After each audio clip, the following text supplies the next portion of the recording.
I'm Forrest Saunders outside the state capitol. It's not over yet. Plaintiffs in that state-level court battle over the fairness of Florida's congressional district now asking the Supreme Court of Florida to weigh in. Late Sunday, a new filing in the state court battle over the fairness of Florida's congressional districts.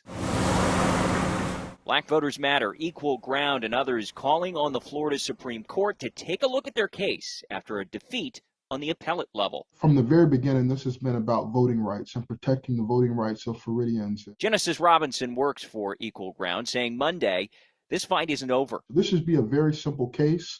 Obviously, it has not proved to be so up until this point, but we remain hopeful that the Supreme Court will intervene and do the right thing ahead of the 2024 election. The latest legal filing comes after Florida's First District Court of Appeal ruled 8-2 last week to reverse the circuit court's call for a redraw and uphold the map Florida is already using.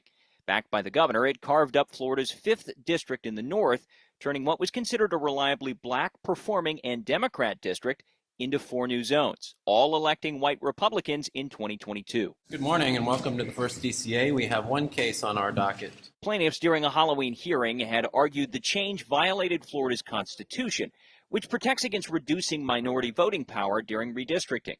Attorneys for the state believe the change was fair, considering the old Congressional District 5 a racial gerrymander. The plaintiffs here seek to invalidate the state's race-neutral map in North Florida and replace it with one that contains a district guaranteeing that black preferred candidates always win.